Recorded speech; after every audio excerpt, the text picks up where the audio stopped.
The Bickersons have retired. 3 o'clock in the morning finds Mrs. Bickerson wide awake and anxious as poor husband John, victim of a progressive insomnia or Farclay syndrome, a condition which causes the patient to awaken abruptly every 2 or 3 days, gives audible proof of his dread affliction.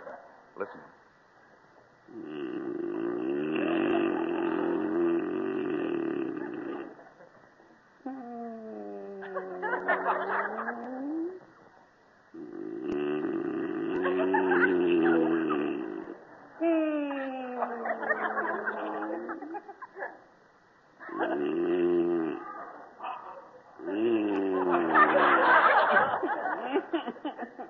If he doesn't stop it, I'll die.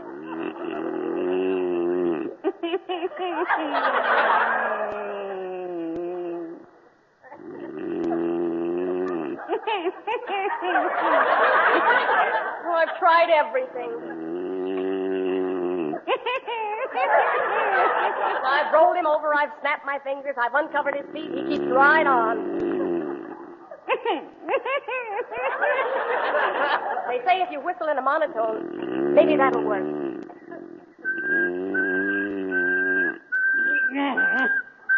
Blanche, wake up. What's the matter? Turn over your side. You're whistling.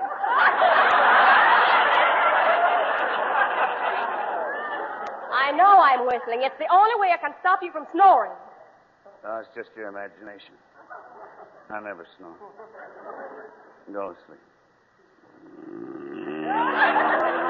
John, don't take it too lightly, John Bickerson. It's habits like that wrecks more homes than drinking. It doesn't wreck my drinking. Nothing could wreck your drinking. Is it any wonder we can't afford even the bare necessities of life when you squander every penny on that stuff? I never squander anything. I was cleaning up yesterday and I found an empty bourbon bottle in the laundry hamper.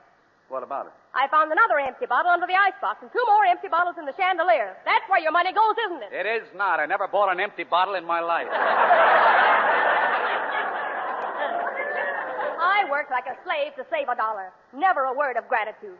I spend half my life cooking your meals, and what do I get for it? Nothing.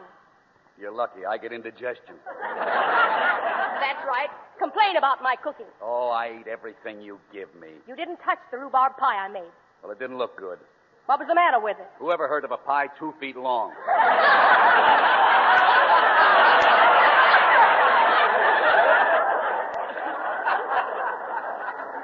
Well, I couldn't get any shorter rhubarb.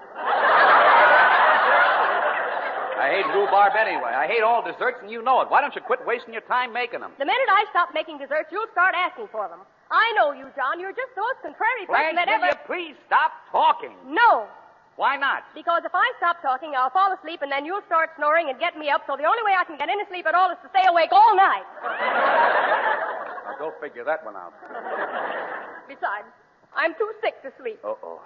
I don't think I'll live through the night. I'm in such terrible pain. What's the matter now? I've got neuralgia or something. The pain starts in my temple and goes down my face, and it jabs like a needle. Then I get dizzy, and I feel as though I'm going to fade away.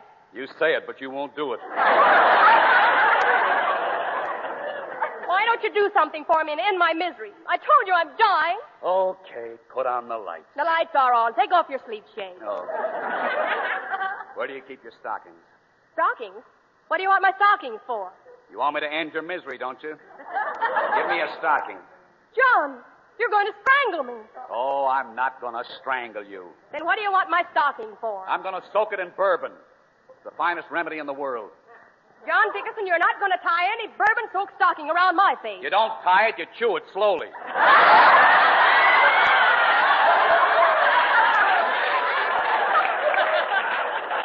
You start at the toe and gradually work your way up to the top. Is that supposed to put me to sleep? No, but it'll make a pleasure to stay awake. Now,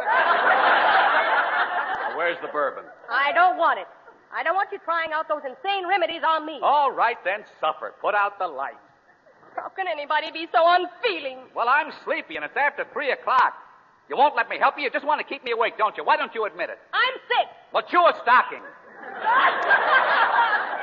You wouldn't tell Gloria Gooseby to chew a stocking. Oh, now, don't start with Gloria Gooseby. Believe me, that woman knows how to get sympathy and attention. Blanche, can't I spend one day of my life without Gloria Gooseby? Is that where you've been spending your days?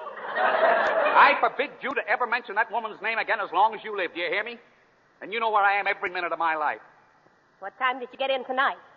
I got in at 2 o'clock. I went to a bachelor dinner given for your broken-down brother Amos, who's going to get married tomorrow. We went all through this when I got home, didn't we? You didn't tell me what happened at the bachelor dinner. Nothing happened. Just a lot of men smoking and swapping stories. No women? No women. How'd you get the lipstick on your collar? It isn't lipstick, it's blood.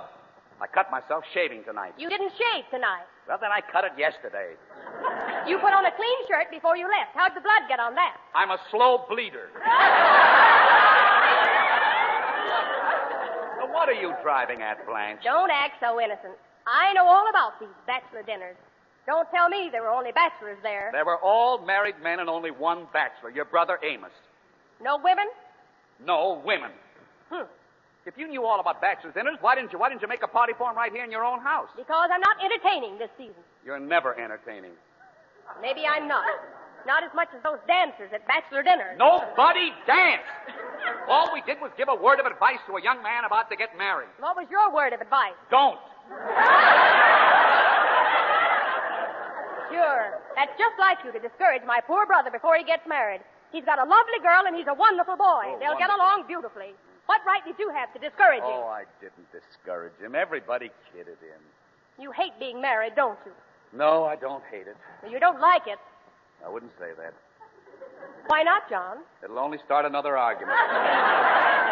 Why don't you let me sleep, Blanche? I have to get up so early in the morning. We'd be much happier if you'd talk to me more. Mel Shaw tells Louise everything that happened. Oh, what of it? I tell you lots of things that never happen at all.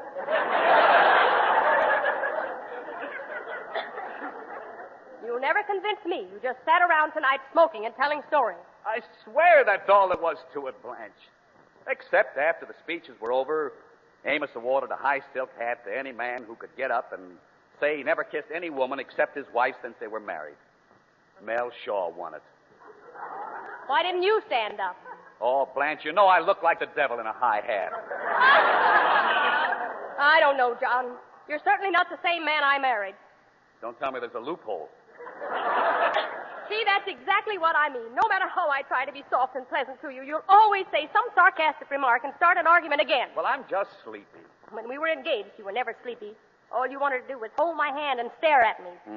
You said I was on your mind every minute of the day and night. You couldn't think of anything but me. Well, I married you, didn't I? What for? So I could forget you. That's no lie. Here you are running off every night to smokers and bachelor dinners. Leave me here all alone with no friends. Oh, I never leave you alone. Let me spend the rest of my days in solitude, growing old and feeble, nobody to give me any food and no strength to walk to the kitchen. Blanche. Why don't you get me a wheelchair, John? Why don't you stop getting hysterical? Instead of 10 seconds, you made yourself 90 years old. You're just trying to start something again. Nothing would ever start if you didn't snore like a steamboat. Well, can I help it if I snore? Yes, you can. Oh. Dr. Marvin says you snore on account of your windpipe. Here. You have a flaccid trachea, and when you inhale, it flutters. Why don't you let him fix it?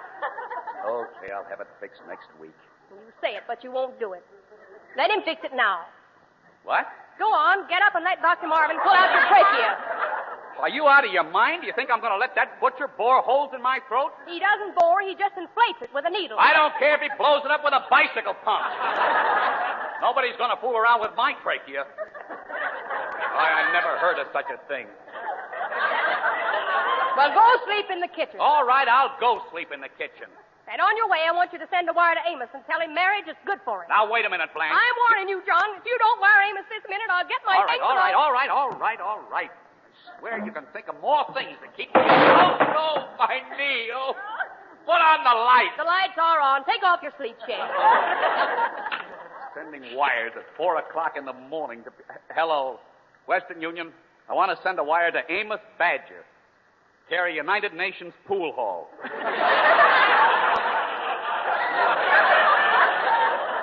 Yes, that's where he lives. Make it a nice telegram.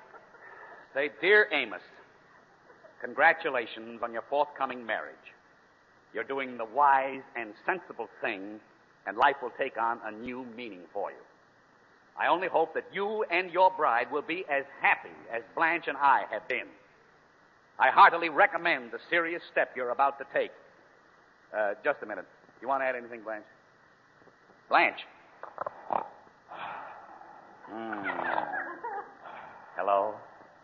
Say, P.S. Blanche just fell asleep. Stay single, you idiot. Signed, John. Good night.